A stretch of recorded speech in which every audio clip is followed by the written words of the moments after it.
Өмір. Қарап тұрсаңыз төрт әріптен құралған сөз.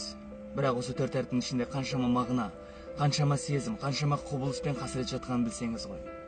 Мен кейде өзіме сұрақ қоям, бұл өмірде мен не істеп жүрмін? Қандай да бір пайдам тиіп жатыр ма қоғамға деп. Кейін ойландым, осы өмірдің қызығында, қасіретінде осы бізде ақша екен. Ақша адамға не сеткізбейді. Ақша үшін достарында сатып жатады. Қылмыста жасап жатады. Кейбір туысқандардың аралары ашылып жатады. Мен байқадым, қазір кезде аналарымыз да туған балаларын сатып жатады ақша үшін. Иә, қарап тұрсаңыз жай ғана қағаз. Сол қағазға бола біз өзіміздің адамгершілігімізді жойып барамыз. Сондықтан, достар, ойланайықшы. Жай қағазға бола осындай қасіреттер жасамайықшы. Өмір қысқа. Осы қысқа өмірді барлығымыз бірге қызықты өткізейік. Бір-бірімізді қолдап өтейік. Дос деген сөз жалпы үш әріптен құралған сөз.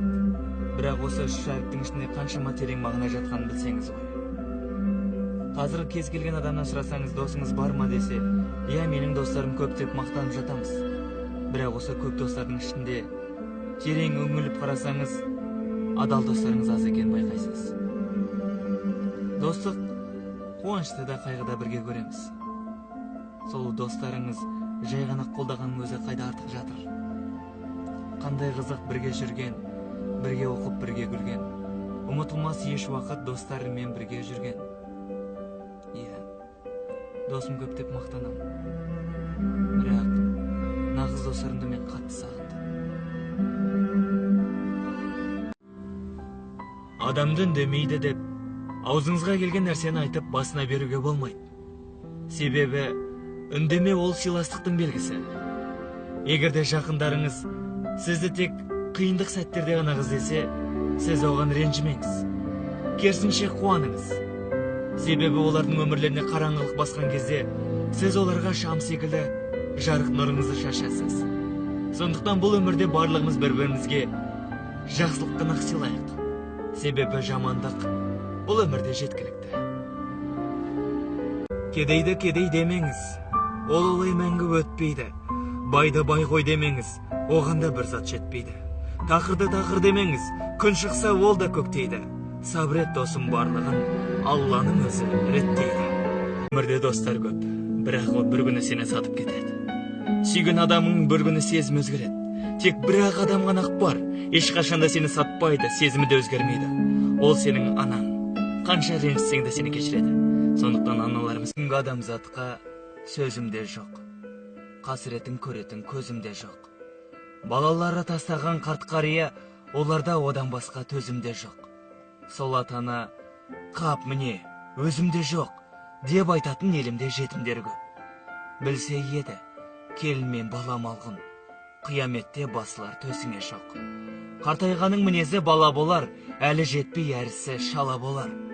Бұрын болды оларда жап-жас сендей, бәрін берді басыңа пана болар. Сөйлеуді де үйреткен шешең еді. Қазір сөзің шал, кемпір, болды, доғар. Ей, ұмбаған, оңбассың қос өмірде. Қарттар үйі әкеңе бос өмір ме? Сарайда үйім бар деп мақтанасың, сыйдырмадың әкені жан көңілге. От салғаның бала мен ана арасы, жазылмайды ананың жан жарасы. Терезеден телміріп қарап отыр, балам қайтып келсін. Жалпы өмірге көз жүгіртіп қарасақ, заман өзгеріп жатыр дейміз. Бірақ осы заманды өзгертіп жатқан біз адамдарымыз. Адамдар қазіргі кезде жауызданып қатыгез болып барамыз. Ұлтқа, дінге, тіпті руға бөлініп жатырмыз. Бір-бірімізбен соғысып, бір-бірлерімізді жойып жатырмыз.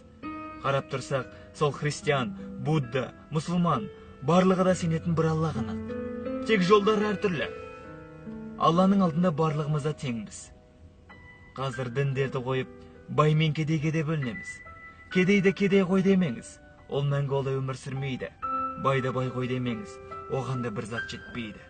Сондықтан бұл өмірде барлығымызда адам болып келдік пе, адам болып кетейік.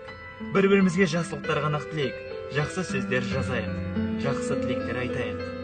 Бұл қысқа өмірде солмен қызықты болып өтер. Сондықтан адам болайық, адал болайық.